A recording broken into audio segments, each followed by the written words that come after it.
ಕಾರ್ತಿಕ ಮಾಸ ವಿಶೇಷವಾದ ತಿಂಗಳು. ಶಿವನಿಗೆ ಅತಿ ಪ್ರೀತಿಯಾದಂಥ ತಿಂಗಳು. ಪ್ರತಿ ಸೋಮವಾರ ಕಾರ್ತಿಕ ಮಾಸದಲ್ಲಿ ಶಿವನ ಆರಾಧನೆ ಮತ್ತು ಶಿವನ ಪೂಜೆಗಳು ನಡೆಯುತ್ತೆ. ಮತ್ತು ಈ ತಿಂಗಳಲ್ಲಿ ಶಿವನನ್ನ ಪ್ರಾರ್ಥನೆ ಮಾಡಿಕೊಂಡ್ರೆ ಶಿವ ಹೆಚ್ಚಾಗಿ ಒಲಿತಾನೆ ಅನ್ನುವಂಥ ಪ್ರತೀತಿ. ಕಡೆಯ ಕಾರ್ತಿಕ ಸೋಮವಾರದ ದಿನ ನಮ್ಮ ರೀಬಿಲ್ಡ್ ಇಂಡಿಯಾ ನೋಬಲ್ ಇಂಟರ್ನ್ಯಾಷನಲ್ ಶಾಲೆಯಲ್ಲಿ ನಾವು ಪ್ರತಿ ವರ್ಷವೂ ಕಾರ್ತಿಕ ದೀಪೋತ್ಸವವನ್ನು ಆಚರಣೆ ಮಾಡ್ತೀವಿ.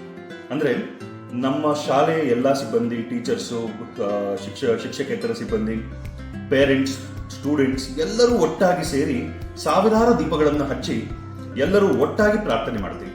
ಮಕ್ಕಳ ಏಳಿಗೆಗೆ, ರಾಷ್ಟ್ರದ ಏಳಿಗೆಗೆ ಮತ್ತು ಮನುಷ್ಯರ ಏಳಿಗೆಗಾಗಿ ಎಲ್ಲ ಸಕಲ ಜೀವರಾಶಿಗಳು ಎಲ್ಲವೂ ಏಳಿಗೆ ಆಗಲಿ, ಎಲ್ಲರಿಗೂ ಒಳ್ಳೆಯದಾಗಲಿ ಅಂತ ಪ್ರಾರ್ಥನೆ ಮಾಡ್ತಾ ನಾವು ಕಾರ್ತಿಕ ದೀಪೋತ್ಸವವನ್ನು ಆಚರಣೆ ಮಾಡ್ತೀವಿ. ಎಲ್ಲರೂ ನಮ್ಮ ಜೊತೆಗೆ ಈ ಒಂದು ದೀಪೋತ್ಸವದಲ್ಲಿ ಭಾಗಿಯಾಗಿ ಒಟ್ಟಾಗಿ ಪ್ರಾರ್ಥನೆ ಮಾಡೋಣ. ಎಲ್ಲರಿಗೂ ಒಳ್ಳೆಯದಾಗಲಿ. ನಮಸ್ಕಾರ. ನಮಸ್ಕಾರ. ರೀಬಿಲ್ಡ್ ಇಂಡಿಯಾ ಅನ್ನುವಂಥದ್ದು ವಿವೇಕಾನಂದರ ಕನಸು. ನಮ್ಮ ಭಾರತದ ಅತ್ಯಂತ ಪುರಾತನವಾಗಿರ್ತಕ್ಕಂಥ ಸಮಯದಿಂದಲೂ ಕೂಡ ಕಾರ್ತಿಕ ಮಾಸದಲ್ಲಿ ದೀಪವನ್ನು ಹಚ್ಚುವಂಥದ್ದು ಒಂದು ವಾಡಿಕೆ ಪದ್ಧತಿಯಾಗಿ ಬೆಳಕೊಂಡು ಬಂದಿದೆ.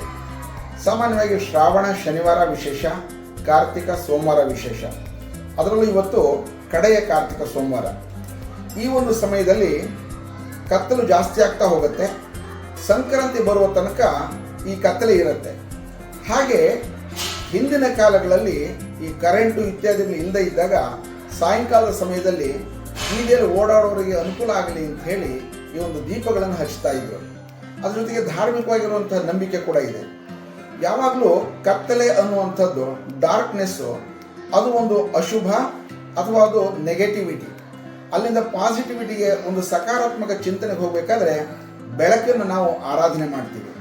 ಹೇಗೆ ನಮ್ಮ ಮನಸ್ಸಿನಲ್ಲಿರ್ತಕ್ಕಂಥ ಬುದ್ಧಿಯ ಒಂದು ಕತ್ತಲೆಯನ್ನು ಹೋಗಲಾಡಿಸಿ ಜ್ಞಾನದ ಪ್ರಕಾಶವನ್ನು ಬೆಳಗಿಸಬೇಕು ಅಂತ ಹೇಳಿ ಈ ಒಂದು ದೀಪಾವಳಿಯನ್ನು, ದೀಪೋತ್ಸವವನ್ನು ಅಥವಾ ಸಾವಿರದ ದೀಪವನ್ನು, ಸಾವು ಇರದ ಮತ್ತು ಸಾವಿರಾರು ದೀಪಗಳನ್ನು ನಾವು ಹಚ್ಚುವಂಥದ್ದನ್ನು ನಾವು ಮಾಡ್ತಾ ಇದ್ದೀವಿ.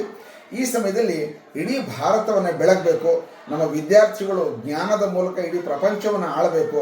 ನಮ್ಮಲ್ಲಿರ್ತಕ್ಕಂಥ ಅಜ್ಞಾನವನ್ನು, ಒಂದು ನಿರುತ್ಸಾಹವನ್ನು ಅಥವಾ ಒಂದು ಆಲಸ್ಯವನ್ನು ಬಿಟ್ಟು ಪರೀಕ್ಷೆಯ ದೃಷ್ಟಿಯಿಂದ ಕೂಡ ಮುಂದೆ ತಯಾರಿಯನ್ನು ಮಾಡಬೇಕು.